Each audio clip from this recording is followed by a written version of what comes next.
Bueno, ahí estamos ya en nuestra penúltima clase de este curso sobre la vocación cristiana entre lo sagrado y lo secular.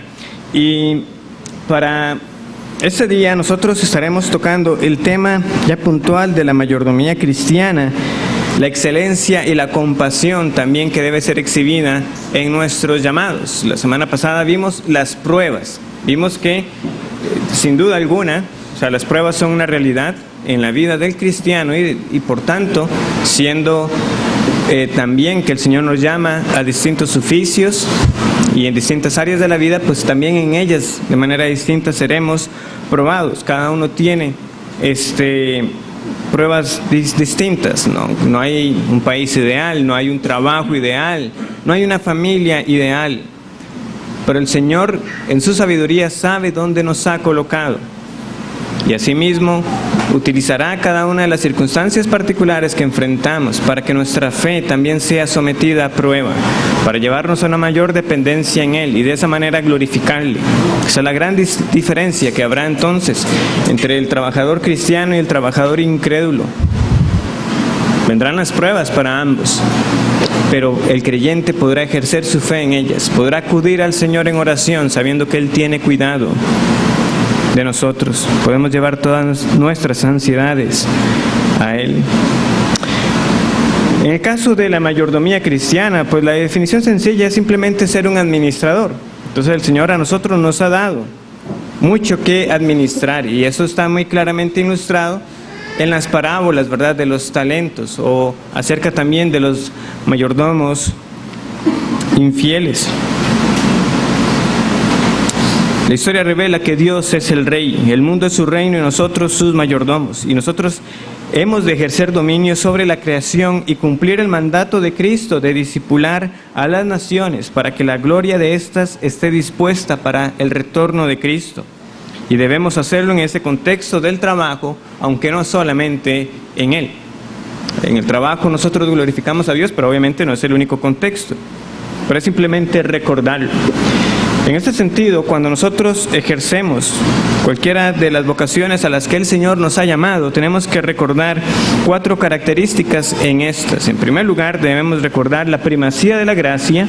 En segundo lugar, la redención del tiempo y el espacio. En tercer lugar, la manifestación de la excelencia de Dios. Y por último, la revelación de la gloria de Dios. Por primacía de la gracia, nosotros nos estamos refiriendo al hecho de que el éxito, no medido obviamente en los términos en que el mundo mide el éxito, sino en los frutos que el Señor da a la labor, siempre será por gracia de Dios. Los frutos de nuestra vocación resultan siempre por la gracia de Dios. Para el cristiano, el éxito del trabajo no se mide en términos de riqueza o pobreza, ni tampoco por el poder, sino se mide en que nosotros llegamos a ser siervos, recordando que nosotros servimos a otros por medio de ellas. El modelo bíblico nos llama a nosotros a entrar en el reino de Dios y a propagar ese reino. La cuestión que debe plantearse cada cristiano es: ¿cómo puede mi vida y mi trabajo extender el reino de Dios? Por supuesto, en aquellos que tienen la visión materialista, aquella que vimos muy al inicio del curso, pues el éxito siempre se medirá y dependerá del esfuerzo de uno. Yo soy el que me he ganado estas cosas, ha sido el sudor de mi frente que ha amontonado todo eso. Es la manera de hablar de aquel rico insensato, ¿verdad? Él es el que ha amontonado bienes y ahora dice para sí mismo: ahora sí, ha llegado el momento de disfrutar de ellas. No reconoce la mano soberana de Dios que le ha dado todas esas cosas. En la postura fatalista, animista, pues el éxito no está en manos de uno, sino está en la mano de la suerte o de los dioses o del destino. Pero obviamente no reconocen tampoco a un Dios personal. Vamos a leer el pasaje. Yo mencioné brevemente al respecto de esta porción de la Escritura, Deuteronomio 8:18.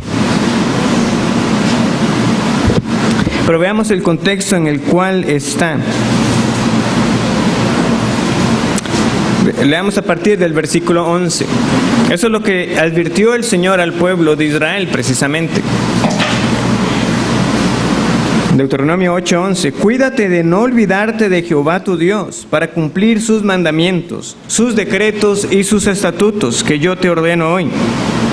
No suceda que comas y te sacies y edifiques buenas casas en que habites, y tus vacas y tus ovejas se aumenten, y la plata y el oro se te multipliquen, y todo lo que tuvieres se aumente, y se enorgullezca tu corazón, y te olvides de Jehová tu Dios, que te sacó de tierra de Egipto, de casa de servidumbre, que te hizo caminar por un desierto grande y espantoso, lleno de serpientes ardientes, y de escorpiones, y de sed, donde no había agua, y él te sacó agua de la roca del pedernal, que te sustentó con maná en el desierto, comida que tus padres no habían conocido, afligiéndote y probándote, para a la postre hacerte bien.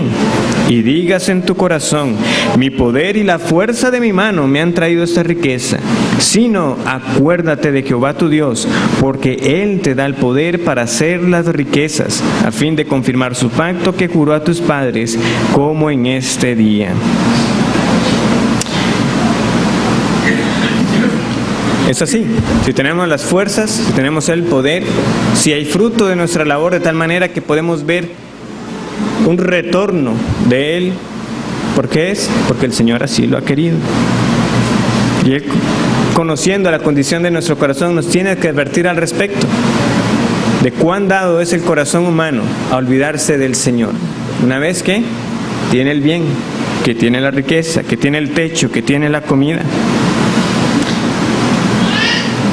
El autor comparte un relato de Spurgeon, no menciona en qué sermón lo llegó a comentar o si en algún libro, pero se dice que Spurgeon llegó a compartir, este fue un predicador del siglo XIX, acerca de dos niñas en una misma escuela, y había una que sacaba buenas notas y otra no sacaba buenas notas. Entonces la que le iba mal llegó a la niña que le iba bien y le dijo: ¿cuál es tu secreto?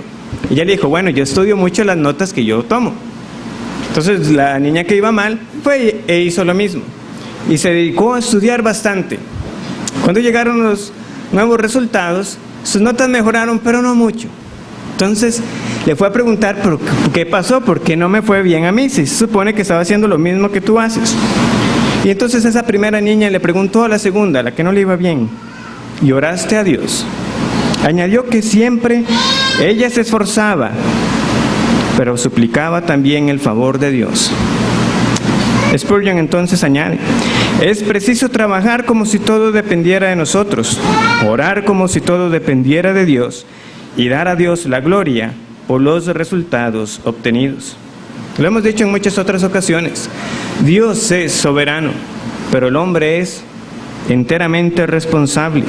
Eso es cierto en nuestra santificación. Él es el que pone el querer como el hacer por su buena voluntad, pero a nosotros se nos da el mandamiento de ocuparnos en nuestra salvación con temor y temblor. Y obviamente es cierto de nuestros llamados. Lutero también llegó a escribir: cuando llegan las riquezas, el impío corazón del hombre piensa: lo he conseguido con mi esfuerzo. No considera que son puras bendiciones de Dios que a veces nos llegan a través de nuestro esfuerzo, y a veces sin Él, pero nunca a causa de este, porque Dios siempre nos las concede gracias a su misericordia inmerecida. Calvino lo expresa de esta manera: en vano se fatigan los hombres en sus labores y se consumen tratando de adquirir riquezas, ya que éstas son un beneficio solo concedido por Dios. Otro pastor puritano, también que fue escritor y pionero científico y político, Cotton Mather, llegó a escribir: al ocuparnos extendemos las redes, pero Dios acerca a nuestras redes todo lo que en ellas entra. Esa era la mentalidad de los pensadores reformados. Ellos entendieron que la riqueza era un bien social, no una posesión personal, un don de Dios, y no el mero resultado del esfuerzo humano o un signo de la aprobación divina. Ciertamente quien tiene riquezas es porque Dios se las ha concedido, pero estas nunca tienen que tomarse como el parámetro para decir: esa es la señal de que Dios me favorece a mí. Porque puedes estar viviendo una vida impía, sí, con riquezas que el Señor te ha dado, pero eso no quiere decir que el Señor esté aprobando cómo vives delante de Él. Qué terrible sería confundir entonces las riquezas como esa señal de aprobación. Pero también los reformadores entendieron que había que guardarse del otro extremo y de exaltar la pobreza como una condición que debía buscarse, porque entonces era al pobre el que el Señor favorecía, aunque ciertamente el Sermón del Monte dice que bienaventurados los pobres, pero ¿quiénes los pobres en espíritu? Los que reconocen que están en bancarrota espiritual. En resumen, el éxito es por divina gracia. La riqueza no es signo de aprobación, sino de gracia. Y no es para la posesión y el consumo personal, sino para el bien de la comunidad más extensa. Así es como piensa quien tiene en cuenta el reino de Dios. También debemos tomar en cuenta en nuestras vocaciones la redención del tiempo y el espacio. El primer don que recibimos de Dios es la vida misma. Y con ella Él nos ha dado el tiempo para hacer muchas cosas, para explorar, para crear, para participar en su plan, como agentes relevantes para escribir historia. ¿Cómo usemos el tiempo? Ha sido, no obstante, la cuestión crítica desde la caída. ¿Será redimido o malgastado? Él nos ha concedido 7 días a la semana y 52 semanas al año. Y ese tiempo ha de ser usado para edificar vidas que honren al Creador, que adornen su creación y creen una cultura que refleje a Dios y su orden creado. Es una manifestación de ser llenos del Espíritu, de ser controlados por Él, el uso sabio del tiempo y de las oportunidades. Vamos a Efesios capítulo 5.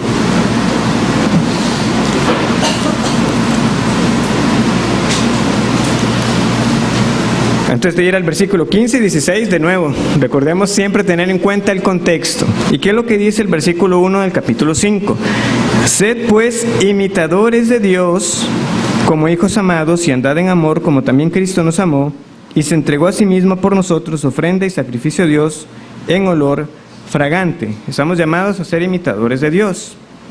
Y ahora, ¿cómo continúa? En el versículo 15.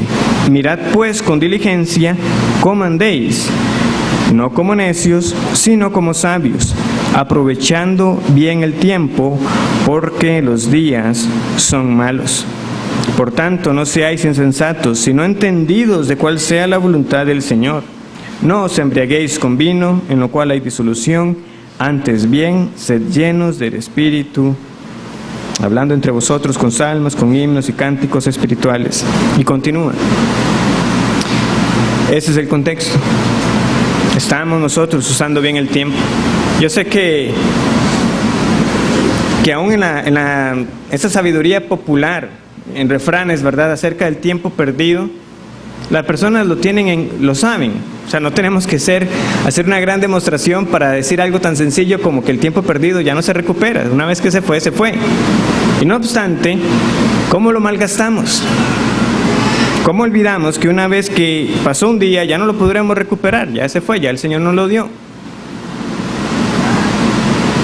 ¿Lo derrochamos o lo redimimos? ¿Lo recibimos como un regalo precioso o lo disipamos? ¿Lo usamos para crear una cultura que refleje al Creador y hacer la obra que nos encomendó en la creación? ¿O vamos en pos de Satanás, del mentiroso, edificando un mundo que refleja principios falsos, cimentados sobre las quimeras de Satanás? Juan Wesley llegó a escribir: no pierda el tiempo. Si se entiende a sí mismo y su relación con Dios y el hombre, sabrá que no tiene tiempo que perder. Si discierne su vocación particular como debiera, no se aburrirá en lo absoluto. Isaías capítulo 40, versículos 6 al 7.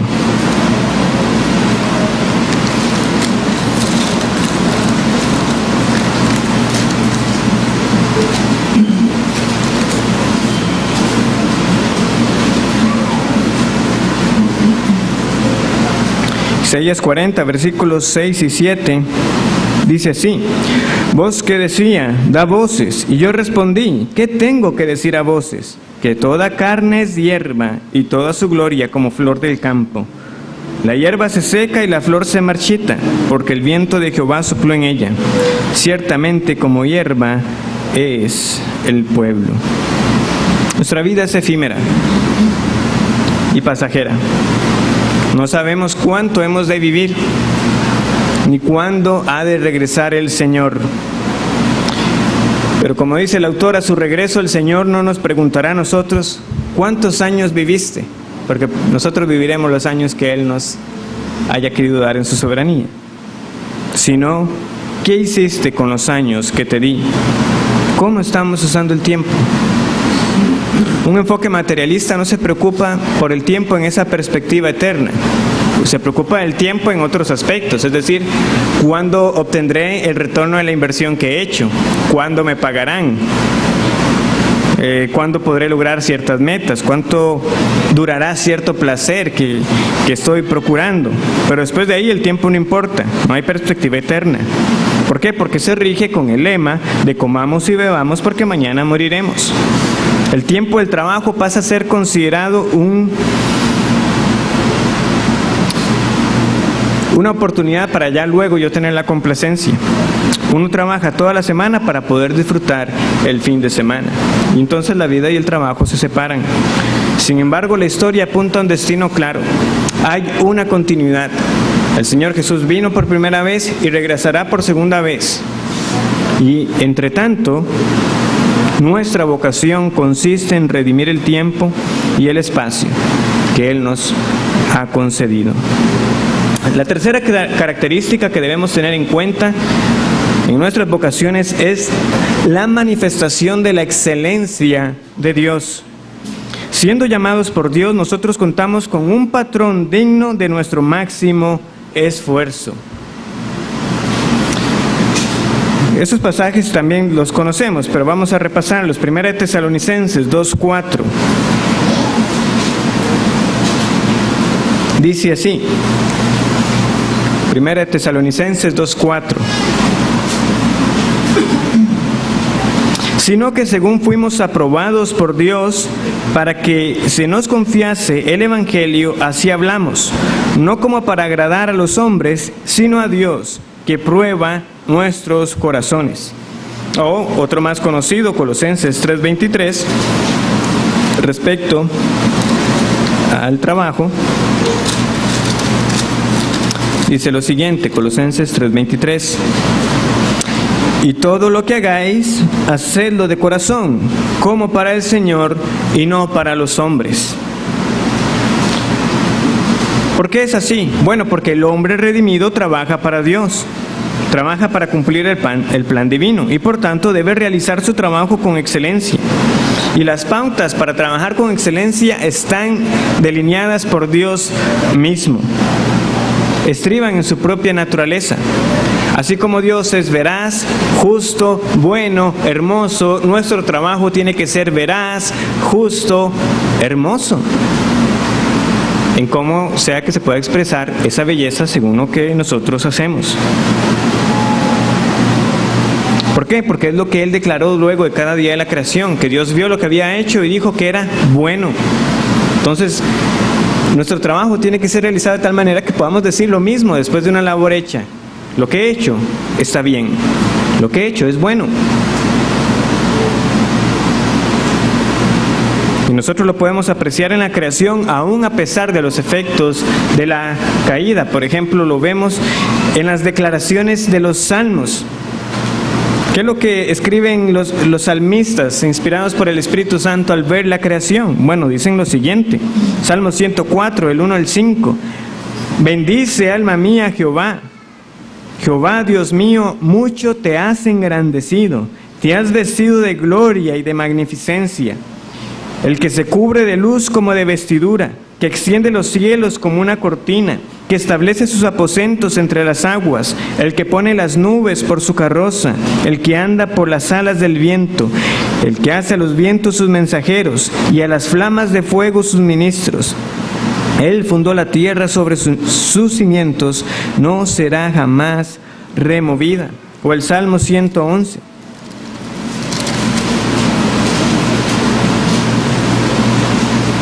Leemos lo siguiente. Alabaré a Jehová con todo el corazón, en la compañía y congregación de los rectos. Grandes son las obras de Jehová, buscadas de todos los que las quieren. Gloria y hermosura es su obra, y su justicia permanece para siempre. Ha hecho memorables sus maravillas, Clemente y misericordioso es Jehová. Ha dado alimento a los que le temen. Para siempre se acordará de su pacto. El poder de sus obras manifestó a su pueblo, dándole la heredad de las naciones. Las obras de sus manos son verdad y juicio. Fieles son todos sus mandamientos, afirmados eternamente y para siempre, hechos en verdad y en rectitud. Redención ha enviado a su pueblo, para siempre ha ordenado su pacto. Santo y temible es su nombre. El principio de la sabiduría es el temor de Jehová. Buen entendimiento tienen todos los que practican sus mandamientos. Su loor permanece para siempre. Y en este salmo vemos nosotros esa exaltación por los hechos poderosos del Señor, por lo que se manifiesta en la creación, pero particularmente vemos como también la obra de la redención. Pero ¿qué es lo que describe a esta obra del Señor que ha sido hecha con verdad, con juicio, rectamente? Que son maravillas, gloria y hermosura, dice el versículo 3, es su obra. ¿A qué clase de trabajo nos llama nuestro Dios excelente? A una obra excelente. A que trabajemos procurando la excelencia. ¿Por qué? Porque nuestro trabajo contribuye, aunque de una manera ínfima, obviamente, a esta extensión del reino de Dios. Es lo que hemos estado también mencionando. El Evangelio ya es precioso, pero nuestra conducta, nuestras obras adornan el Evangelio, para que en todo adornemos el Evangelio del Señor. Veamos esto, por ejemplo, en la construcción del templo, en 2 de Crónicas, capítulo 2. 2 de Crónicas, capítulo 2.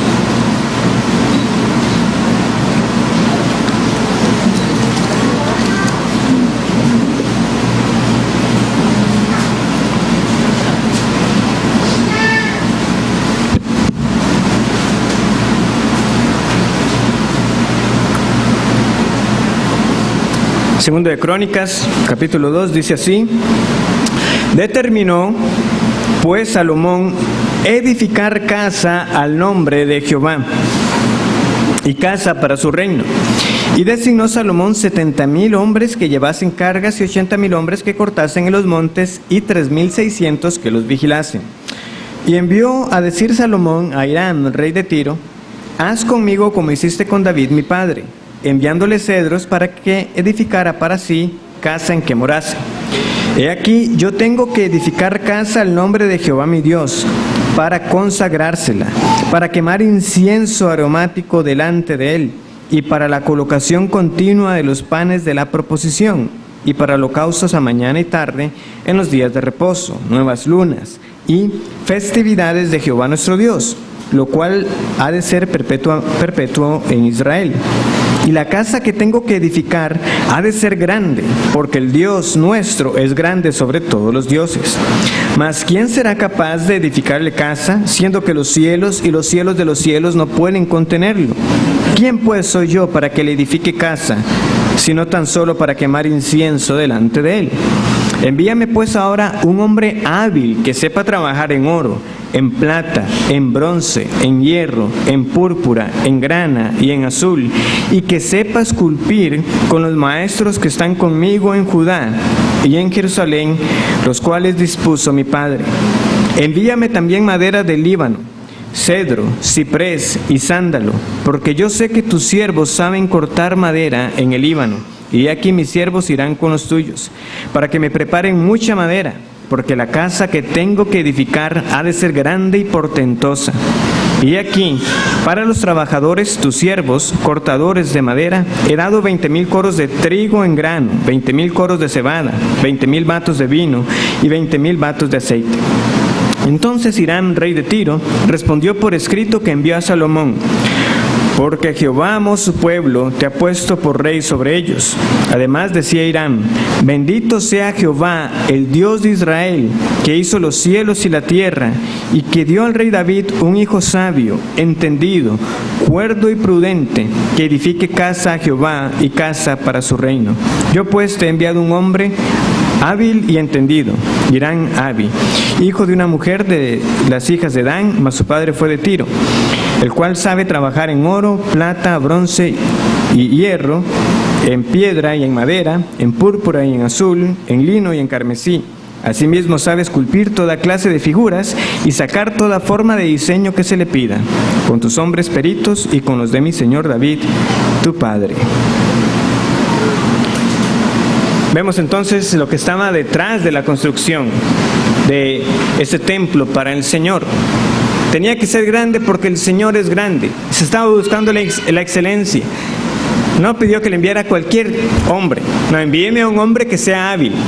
¿Y a quién le enviaron? A un hombre hábil y entendido en todo ello. ¿Por qué? Porque se estaba buscando la excelencia. Se estaba buscando que precisamente reflejara esa dignidad y excelencia del Dios a quien iba a estar dedicado ese templo. Por supuesto, a Salomón se le encargó esa tarea particular de edificar un templo. Nosotros no tenemos esa tarea hoy. Y él mismo reconoció que ese templo jamás iba a ser suficiente para contener al Dios infinito en gloria y majestad. Y sin embargo, buscó hacerlo de la mejor manera posible. También nosotros en nuestras vocaciones buscaremos hacer lo que tengamos que hacer lo mejor según las capacidades que Dios nos ha dado, porque como hemos visto, nuestra conducta y buenas obras adornan el ya precioso evangelio del grande, justo, santo y buen Dios, que entregó al Hijo amado por salvarnos de nuestra maldad y darnos vida eterna. ¿Por qué hacemos las cosas bien? ¿Por qué debemos buscar la excelencia? Porque servimos al Dios que nos salvó, no al ojo humano. Pero ¿cuál Dios servimos? Eso es lo que está detrás de la labor. Una cita más de John Wesley. Uno debería estar continuamente aprendiendo de la experiencia ajena o de su propia experiencia, leyendo y reflexionando para hacer lo que tiene que hacer hoy mejor de lo que lo hizo ayer.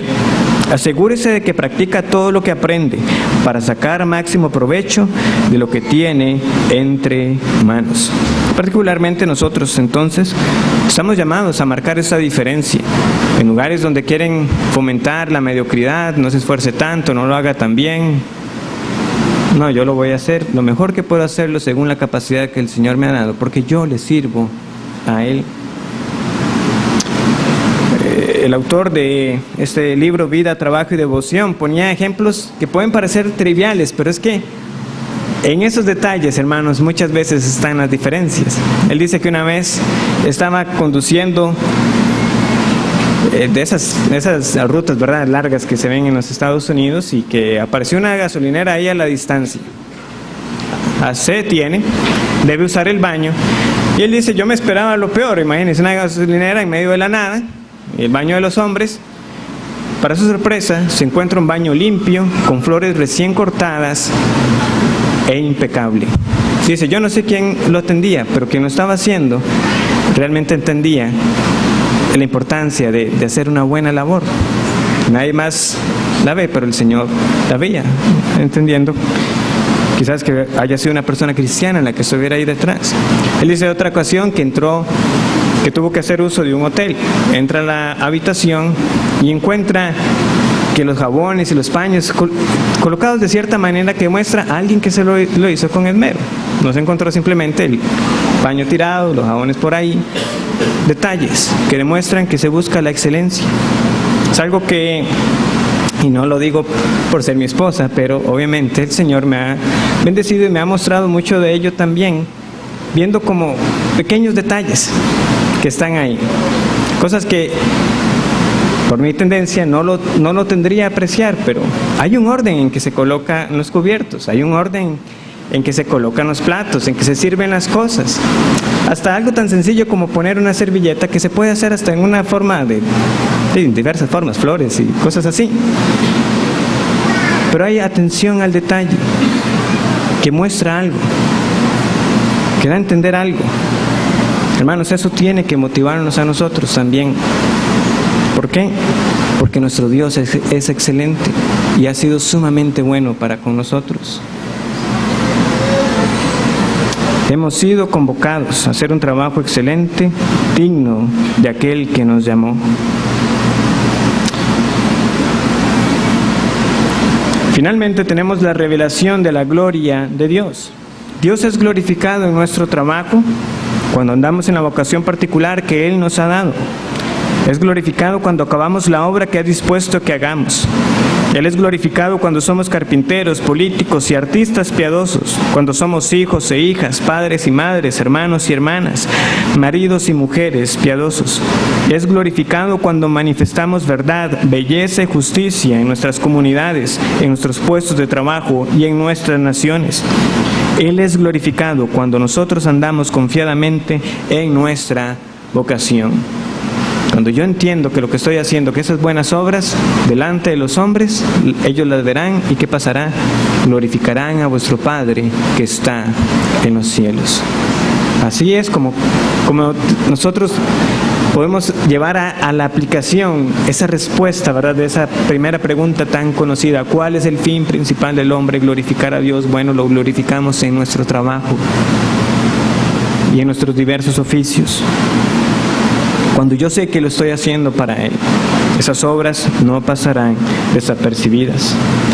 Ahí están sencillamente proyectadas algunas de las citas que les compartía. Esa es la de Spurgeon: es preciso trabajar como si todo dependiera de nosotros, orar como si todo dependiera de Dios y dar a Dios la gloria por los resultados obtenidos. La de Lutero: cuando llegan las riquezas, el impío de corazón del hombre piensa lo he conseguido con mi esfuerzo. No considera que son puras bendiciones de Dios, que a veces nos llegan a través de nuestro esfuerzo y a veces sin él, pero nunca a causa de esto, porque Dios siempre nos las concede gracias a su misericordia inmerecida. Estas dos que son de Wesley: no pierde el tiempo si se entiende a sí mismo y su relación con Dios, y el hombre sabrá que no tiene tiempo que perder. Si discierne su vocación particular como debiera, no se aburrirá en lo absoluto. Y uno debería estar continuamente aprendiendo de la experiencia ajena o de su propia experiencia, leyendo y reflexionando para hacer lo que tiene que hacer hoy mejor de lo que lo hizo ayer. Asegúrese de que practica todo lo que aprende para sacar máximo provecho de lo que tiene entre manos. Parte también del ser mayordomo es alguien que es buen administrador, es un hombre económico en ese sentido de la palabra. La palabra economía viene de esta palabra de administración, que es utilizada en varias partes de la Escritura en el Nuevo Testamento. Ahora, por hombre económico y la ética protestante, que a veces también es llamada, el autor lo resume en estos tres principios o reglas que Wesley tenía para el uso del dinero. ¿Y qué dice Wesley? Que hoy lo hemos citado bastante, lo vamos a seguir citando bastante. Así se regía él: gane todo lo que pueda, ahorre todo lo que pueda y dé todo lo que pueda. Los reformadores del movimiento protestante reconocieron la importancia de la vida económica como ciudadanos del reino de Dios, y esto impactó las economías europeas. ¿Qué enseñaron los reformadores que transformó las economías y las estructuras sociales del norte de Europa? Bueno, por un lado, fue abolir aquella distinción, ¿verdad?, entre la vida permitida y la vida dedicada o apartada o vida sagrada, o la contemplativa y la vida activa, sino que toda vida es sagrada y que toda vida se debe vivir coram Deo, delante de Dios. Yo vivo delante de la presencia de Dios continuamente. Eso fue lo que llevó a ese cambio. Por eso yo había dicho que no fomentaban jamás esa enseñanza de la vocación, como decirle a los hombres: lo que usted nació, eso es lo que tiene que hacer el resto de su vida, sino que redimió la labor de muchos, pero también motivó a muchos a buscar un cambio, a desempeñarse también en otras áreas, porque eran igualmente válidas delante del Señor. Ahora, como administradores de lo que el Señor nos da, ¿qué debe movernos a nosotros? Bueno, por un lado está el que debemos procurar generar riqueza, generar ganancia. Obviamente es extrapolando un poco la enseñanza de la parábola, pero es lo que está en el fondo en las minas que le eran dadas a los mayordomos, a esos siervos. ¿Qué era lo que esperaba el señor de las minas? Bueno, que cuando regresara hubiera ganancia asociada a ellas. Obviamente iba a ser proporcional a lo que cada uno tenía. Pero el siervo malo e infiel fue el que tomó esa mina y la escondió y no generó nada para su señor. Bueno, nosotros debemos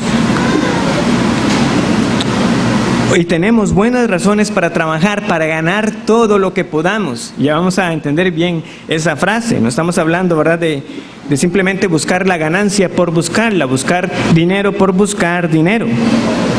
Esto era lo que estaba en el marco de pensamiento de Juan Wesley. Gana todo lo que puedas sin perjudicarte a ti mismo ni a tu prójimo, en alma o en cuerpo, aplicándote a ello con diligencia continua y con todo el entendimiento que Dios te ha dado. Claramente, entonces, en ese cuidado no estamos hablando de explotar a otros para que generen ganancias para mí, ni de explotarme a mí mismo para ganar todo lo que yo pueda.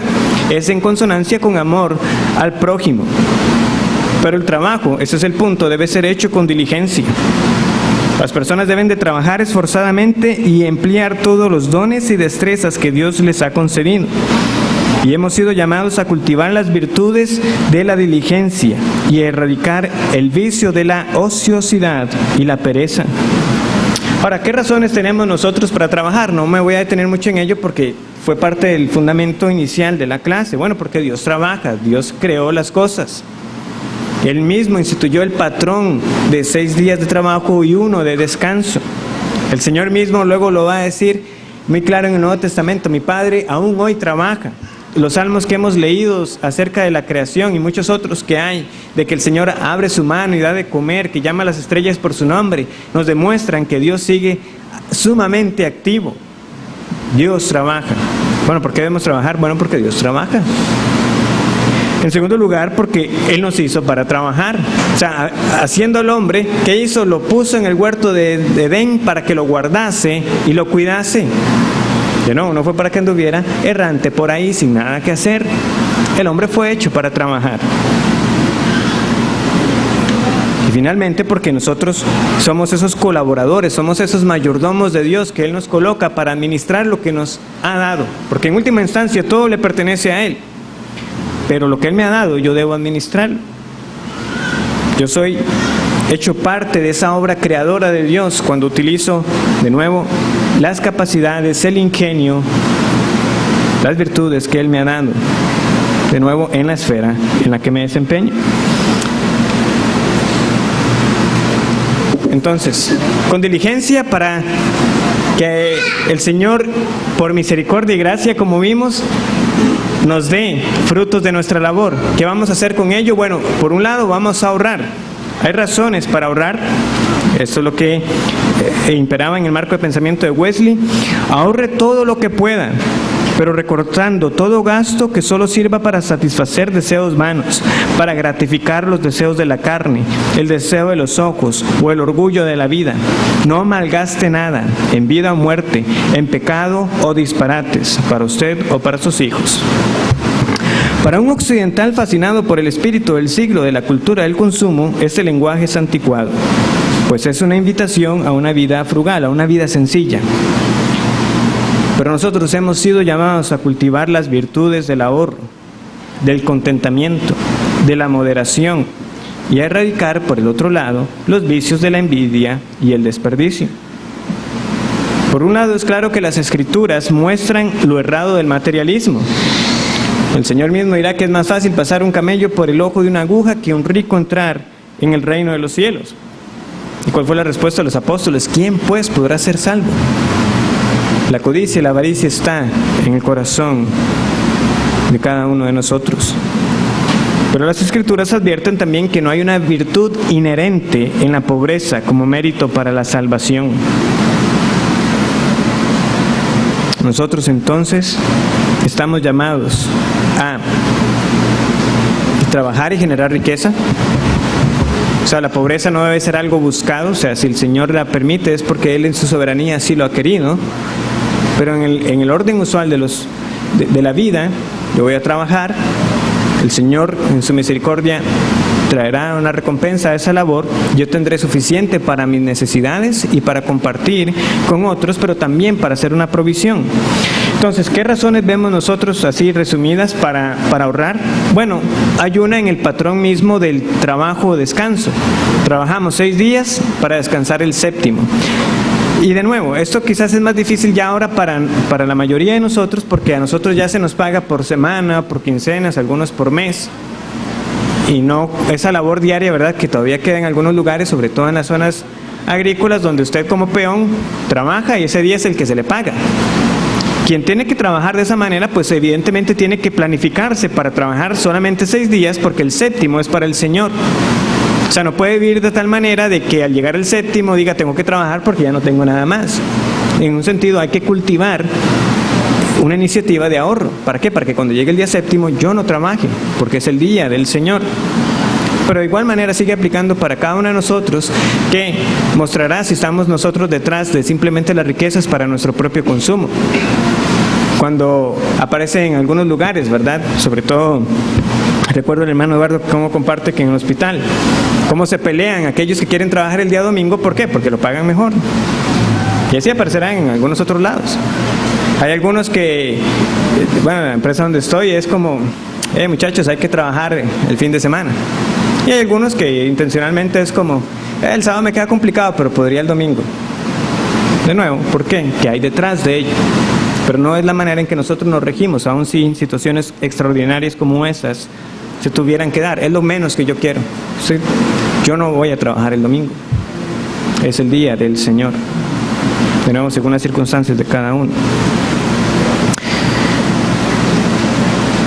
En segundo lugar, porque vivimos en un mundo caído. Aunque de nuevo, directamente nosotros no somos aquellos que estamos trabajando en el campo, las tragedias vienen. Hay terremotos, hay inundaciones, hay hambrunas, hay sequías. Y todo esto afecta a la producción, todo esto afecta a la disponibilidad de ciertos bienes y de ciertos servicios. Es parte de la prudencia el ahorrar para precisamente cuando vengan esos tiempos malos. El patrón que tenemos más claro es Génesis 41, por tiempo no lo vamos a leer. ¿Qué es lo que ocurre ahí? Bueno, es José interpretando el sueño de Faraón. Hay 7 años muy buenos, pero luego iban a venir 7 años muy malos. ¿Qué tenían que hacer? Ahorrar. Ahorren, porque van a venir 7 años tan malos que a la gente se le va a olvidar que hubo 7 años muy buenos. Y tener en los graneros y demás, y vemos cómo esa administración prudente les permitió sobrellevar esos años de hambruna. Hay una previsión para el futuro también, precisamente porque reconocemos que la historia se desenvuelve, que hay un principio y habrá un final, que hay un futuro después de mí, que hay un futuro para mis hijos, para mis nietos. Es necesario que yo tenga que retrasar la gratificación personal por el bien de otros. Tenemos que ahorrar para sufragar la educación de los hijos, para financiar un negocio, para adquirir una casa y muchos otros aspectos particulares de lo que el Señor sabe que necesitamos.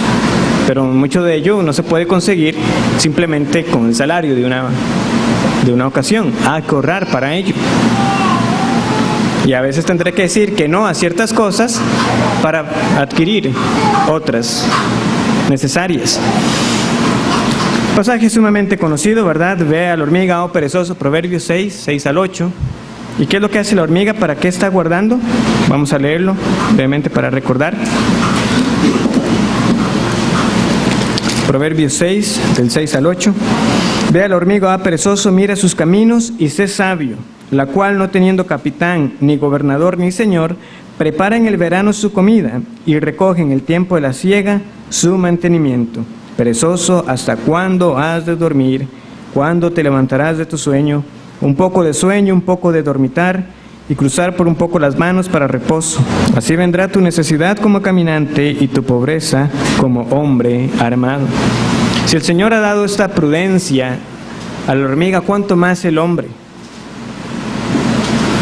También vemos una razón para el ahorro, porque hay una virtud en la vida sencilla. De nuevo, no en la vida que procura esa pobreza como que eso es lo que me va a hacer a mí merecedor de la salvación.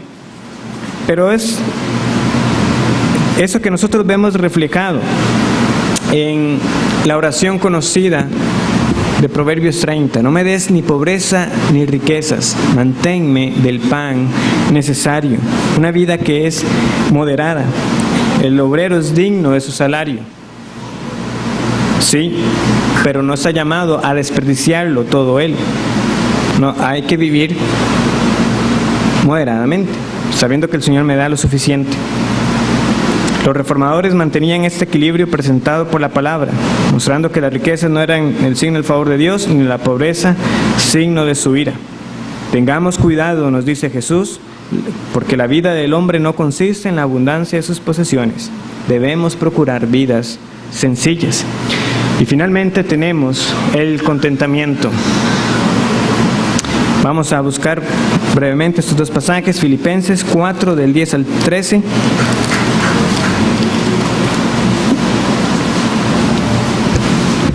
En gran manera me gocé en el Señor de que ya al fin habéis revivido vuestro cuidado de mí, de lo cual también estabais solícitos, pero os faltaba la oportunidad.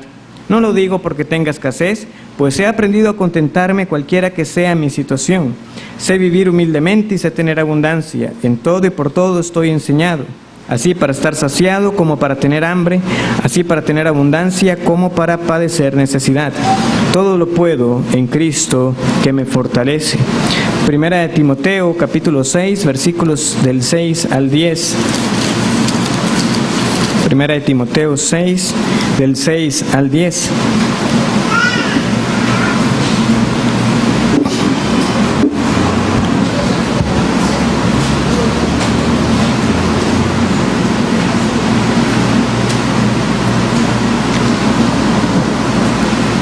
Pero gran ganancia es la piedad acompañada de contentamiento, porque nada hemos traído a este mundo y sin duda nada podremos sacar. Así que teniendo sustento y abrigo, estemos contentos con esto, porque los que quieren enriquecerse caen en tentación y lazo, y en muchas codicias necias y dañosas, que hunden a los hombres en destrucción y perdición, porque raíz de todos los males es el amor al dinero, el cual codiciando algunos se extraviaron de la fe y fueron traspasados de muchos dolores. En algunas ocasiones lo que nosotros no necesitamos es ganar más, sino administrar mejor lo que el Señor nos ha dado, hallando contentamiento, sabiendo que la vida no consiste en esa abundancia de posesiones y de no caer presa tampoco del buscar ganancias. Prácticamente el tiempo se va. Entonces, retomaré este punto, simplemente finalizaré entonces con la cita para las razones que tenemos nosotros para dar. De todo lo que pueda, es decir, de todo lo que tenga a Dios.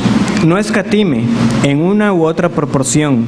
Entregue a Dios, no la 10ª parte, ni la 3ª, ni la mitad, sino todo lo que es de Dios, sea más o menos. Emplee todo en usted, su casa de la fe y en toda la humanidad, de tal manera que pueda dar buena cuenta de su mayordomía cuando ya no pueda seguir administrándola.